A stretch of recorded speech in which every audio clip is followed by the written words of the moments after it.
There we go.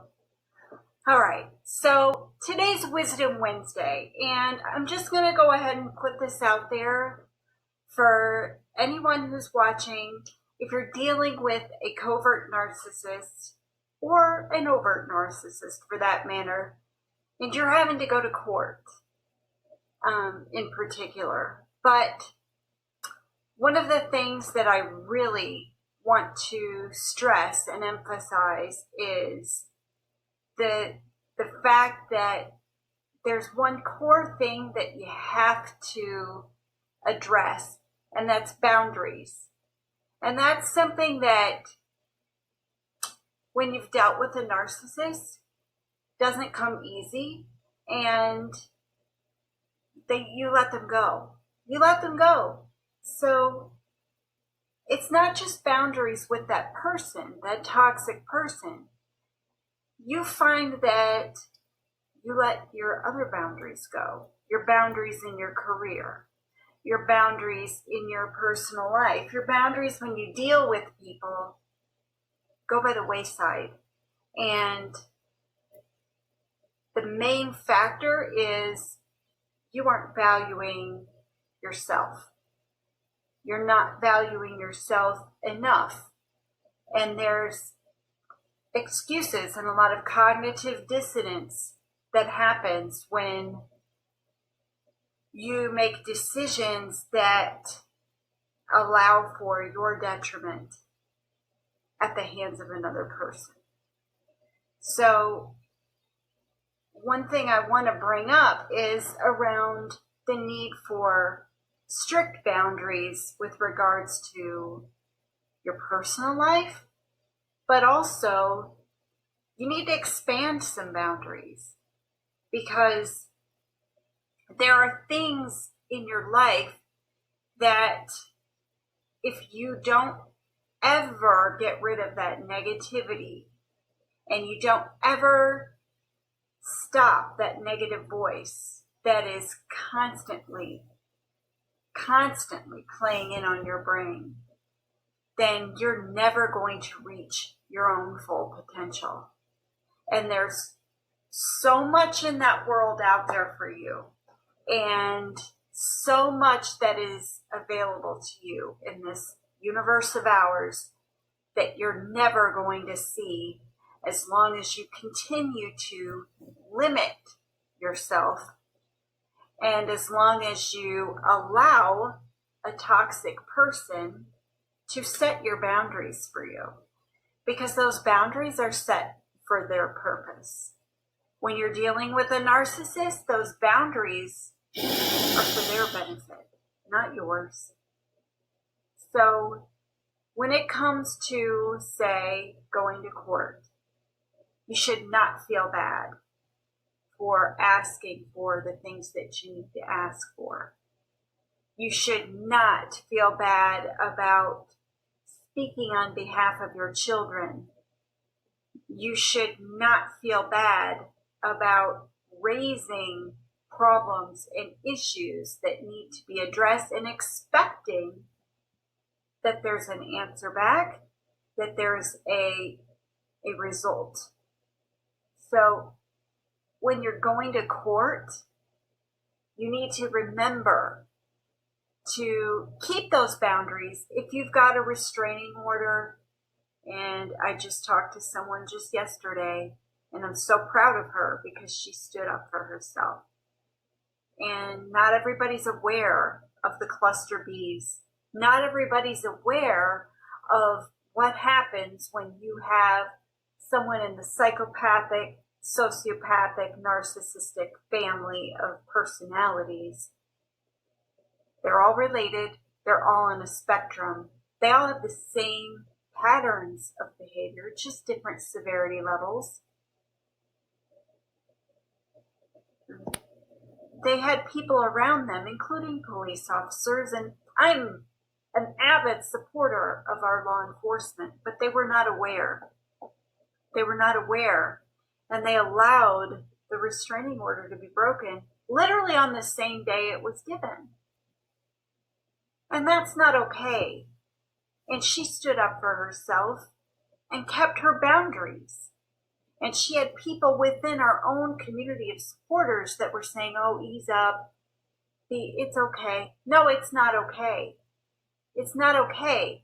It's a legal boundary for a reason. So I've had a client who died. She died at the hands of her abuser.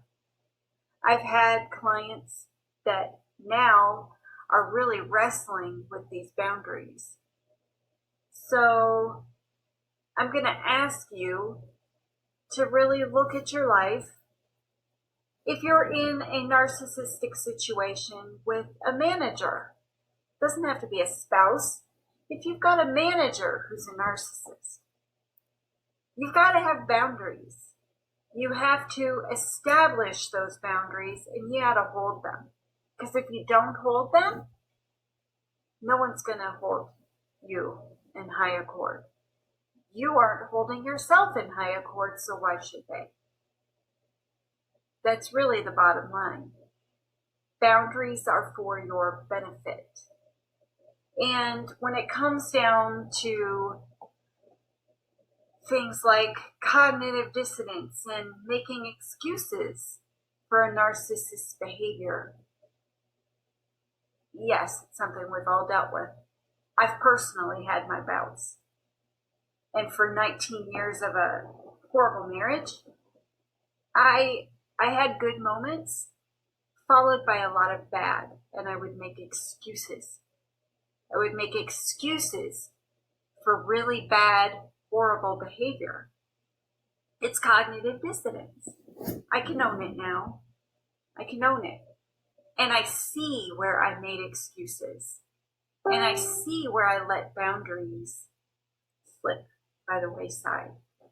So when it comes down to it, boundaries are important. Boundaries are not just for being held. There are also boundaries you need to expand. And that comes down to mindset. Because there's a huge level of I can't.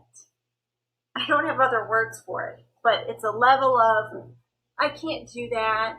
That's not possible. Things can't happen this way. I don't know how to do what I need to do. Well, the bottom line is it all comes down to mindset. You need to set your mindset, but you need to then open your mind and be ready to receive when things are offered to you in terms of opportunity. Be ready to grow yourself and work. You need to expand your skill sets.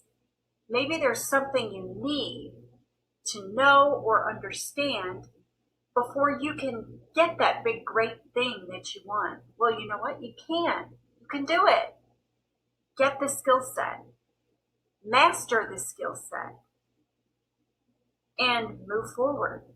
Take action with that new skill set, and you'll be amazed at what you're able to accomplish. When it comes down to it, I just wanted to talk about boundaries today because it's something that is not respected by the average victim of narcissistic abuse for themselves. So why should anybody else respect it for you? If that is you, you need to establish those boundaries and you need to maintain them. There needs to be a consequence if a boundary is crossed, and you need to stick to it. And you need to have the confidence in knowing that you're standing in your truth and in knowing that what you're doing is of vital importance to you. You know, you use the old adage of if you're in a crash, they tell you what to do. Put your own oxygen mask on first. Help yourself first. Because if you don't, you can't help anybody else. And when it comes down to it, you have boundaries for you to thrive. Your home should be your haven. No one should step foot in your home that does not respect you and respect everything that is vitally important to you. Your workplace should be a place of pride for you, personal achievement. It should be a place that you find some joy. I know it's work, but you know what? There are moments. You need to find those moments. And you need to be able to have that. And if you're not having that at work and you're finding yourself thinking this is not for me, or finding yourself saying, what am I doing here? That's not the place for you. That's not where you belong. And you need to find work that you are able to produce at that brings you satisfaction. Because just going in every day and thinking, another day. I've had those days in a 25-year career. I had 90-hour weeks at one point, and there were times that I thought I'd rather scrape my eyes out with a spoon than go in today. It was that painful. But you know what? I did it, and I learned from it, and I moved forward, and I found new work, and I found a way to find my joy again. So boundaries are important for many reasons. And when it comes down to it, they're vital. They're vital to you. They're vital to your survival. They're vital to your success. And they're vital to your future. Because you need to have boundaries that are set for the people in your life, but you also need to have boundaries that you respect for yourself, that you're able to jump over. You have to have the ability to try new things. And you have to have that voice where you tell yourself, I believe in myself. I'm going to try this. I'm going to do it. I'm going to take action. And if it works, great. And if it doesn't, great. But you're learning every moment. And you're expanding your own boundary. You're expanding your own ability to be in this world. And you're expanding on your own accord. So clear the negativity. Clear the people from your life that do not serve your greater good. Clear the people in your world that do not present your ability to thrive. And when it comes down to it, really jump in. Jump in and respect your own self and respect the ability to be able to take a new step. So boundaries, they're there to be held, they're there to be respected, but they're also there for you to jump over. And it's up to you to make those determinations. No one can do that for you. Don't let a negative person in your life tell you what you need to do. You have to speak for yourself. You have to have the ability to have your own voice, and you need to stand in your truth. So that's just kind of my Wisdom Wednesday today. I've never done one of these lives before, so you're all in there for my first one. And I thank you for sticking around. And I'm hopeful that this resonates with you somehow. And if you need to, have some help working through those boundary setting and really holding firm, reach out to me. That's as simple. I'm all over the place. I'm in Facebook. I'm on LinkedIn. I'm everywhere. So if you need to find me, and we'll set up time and we'll talk through it. Because you can have a future where you are in charge of you, not some toxic person.